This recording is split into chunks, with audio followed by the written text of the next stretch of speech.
मैं भाजपा को और उनके नेताओं को ये कहने के लिए आपको यहाँ बुलाया हूँ कि भाजपा के नेता जो डिवीज़न पान समाज में करना चाहते हैं, वो पान समाज में अब संभव नहीं है। उन्होंने कल करके देखा, आप अगर वीडियो आपके पास विजुअल्स आप देखे होंगे कि 200 आदमी भी उनके सभा में नहीं पहुँचे। पान समाज परंपरागत वोटर्स रहे हैं भाजपा के, लेकिन 4 जून के बाद हम पान समाज खड़े हो उठे हैं। उनको पता चल गया है पूरे पान समाज को कि 75 बरस से हम क्यों पीछे रहे, उसके कारण क्या है कि यही सारी शक्तियां हमें डिवाइड करती रही है। तो मैं भाजपा वाले को ये कहने की कोशिश कर रहा हूं या उनको बताने के लिए प्रेस वार्ता किया है कि आप जो कर रहे हैं, आपने देख ली उसका नतीजा क्या है और पान समाज आज खड़ा हो चुका है और उन सारे शक्तियों के विरुद्ध में अपने हक और हकूक़ की तैयारी के लिए लड़ाई के लिए मैदान में है। पिछले 2 महीने से जब ये रैली हमारी संपन्न हुई बापू सभागार की, तो वहाँ के भाजपा के नेताओं ने 3-4 बैठकें की।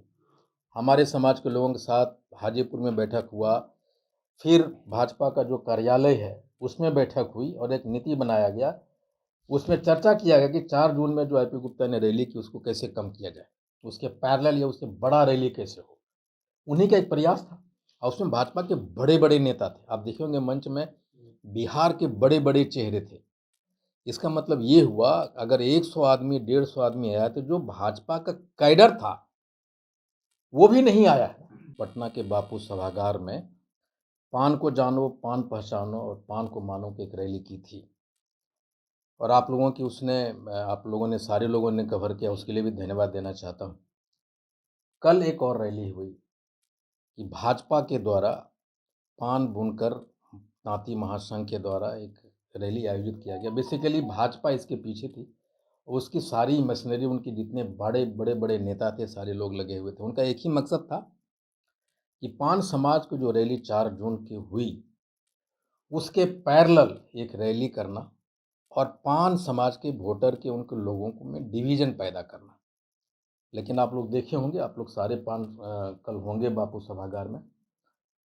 मैं भाजपा को और उनके नेताओं को ये कहने के लिए आपको यहाँ बुलाया हूँ कि भाजपा के नेता जो डिवीज़न पान समाज में करना चाहते हैं, वो पान समाज में अब संभव नहीं है। उन्होंने कल करके देखा, आप अगर वीडियो आपके पास विजुअल्स आप देखे होंगे कि 200 आदमी भी उनके सभा में नहीं पहुँचा। वो समझते थे कि पान समाज परंपरागत वोटर्स रहे हैं भाजपा के, लेकिन 4 जून के बाद हम पान समाज खड़े हो उठे हैं। उनको पता चल गया है पूरे पान समाज को कि 75 बरस से हम क्यों पीछे रहे, उसके कारण क्या है कि यही सारी शक्तियां हमें डिवाइड करती रही है।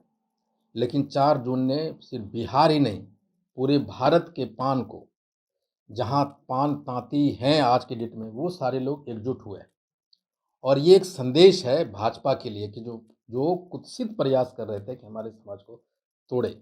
हमने 4 जून को यही कहा था कि हमारा कोई एक भविष्य नहीं था और जिस समाज का भविष्य नहीं होता है, उसका फ्यूचर नहीं होता और एक फेसलेस चेहरा थी। तो 4 जून को हमने एक भविष्य लिखने की तैयारियां की थी, शुरुआत किया था और एक चेहरे का निर्माण हुआ था। तो मैं भाजपा वाले को ये कहने की कोशिश कर रहा हूँ या उनको बताने के लिए प्रेस वार्ता किया है कि आप जो कर रहे हैं, आपने देख ली उसका नतीजा क्या है और पान समाज आज खड़ा हो चुका है और उन सारे शक्तियों के विरुद्ध में अपने हक और हकूक़ की तैयारी के लिए लड़ाई के लिए मैदान में है। यही मेरी एक प्रेस वार्ता था कि भाजपा जो करने की कोशिश किया, उसमें मुँह के बल गिरे हैं और उनके सारे बड़े नेता जो मंच पे थे, भाजपा की पैसा, उसकी मशीनरी, उसके नेता का चेहरा भी पान समाज को विभाजित नहीं कर सका। इसलिए मैं पूरे पान समाज के लोगों को बधाई देना चाहता हूँ और आज उन्होंने जो एकता का परिचय दिया है, उसके लिए हम उनके आभारी हैं। भाजपा अगर आपके पान समाज को विभाजित नहीं कर रही है, आपकी समाज आप जो पान समाज हैं, आप किस संगठन के साथ हैं, किस पार्टी के साथ? देखिए, हम तो कांग्रेस में हैं और जब आपको, अगर आप उस रैली में अगर रहे होंगे तो कांग्रेस के सारे नेताओं ने उस पे आया था। अभी हम दिखा दिए हैं कि हम कांग्रेस आपका के, समर्थन पूरी तरह से कांग्रेस में है। बिल्कुल कांग्रेस को है, गठबंधन को है और क्या हमारा लगता है भाजपा आपको तोड़ने की पूरी प्रयास कर रही है? प्रयास किया उन्होंने। पिछले 2 महीने से जब ये रैली हमारी संपन्न हुई बापू सभागार की, तो वहाँ के एक भाजपा के नेताओं ने 3-4 बैठकें की। हमारे समाज के लोगों के साथ हाजीपुर में बैठक हुआ, फिर भाजपा का जो कार्यालय है, उसमें बैठक हुई और एक नीति बनाया गया। उसमें चर्चा किया गया कि 4 जून में जो आईपी गुप्ता ने रैली की, उसको कैसे कम किया जाए, उसके पैरेलल या उससे बड़ा रैली कैसे हो। उन्हीं का एक प्रयास था और उसमें भाजपा के बड़े-बड़े नेता थे। आप देखे होंगे मंच में बिहार के बड़े-बड़े चेहरे थे। इसका मतलब ये हुआ अगर 100 आदमी, 150 आदमी आया तो जो भाजपा का कैडर था, वो भी नहीं आया है। उस रैली में बापू सभागार में कल भाजपा में जो लोग हमारे समाज के हैं, वो भी नहीं आए। इसका मतलब ये है कि ये देखा गया है कि भाजपा ने किस तरह हमारे वोट को यूज़ किया और यूज़ करते रहे हैं हमारे लोगों को। अब 4 जून के बाद उनको समझ में आ गया है कि हम एकजुट होकर ही अपनी चीज़ों को ले सकते हैं। भाजपा की कुछ भी प्रयास हो, पान समाज उधर नहीं जाएगी। बिल्कुल नहीं जाएगी। तो ये तो कल साबित हो गया ये बात है कि नहीं जाएगी। समस्त पान समाज के लोग आपके साथ एकजुट होकर कांग्रेस में हैं। देखिए, मैं ये कह रहा हूँ कि पान समाज एकजुट हो गया है और हम कांग्रेस में हैं, तो स्वाभाविक है ना हमारे लोग कांग्रेस के साथ हैं, महागठबंधन के साथ हैं। कयास लगाया जा रहा था कि 20,000 जो लोग हैं वो पहुंचेंगे, लेकिन प्रदेश अध्यक्ष वहां नहीं पहुंचे। देखिए, ये तो उनका अपना मामला है कि प्रदेश अध्यक्ष क्यों नहीं पहुँचे। उनको ये पता चला होगा प्रदेश अध्यक्ष महोदय को कि वहाँ भीड़ नहीं है, तो नहीं गए होंगे, लेकिन उनकी अपनी मामला है।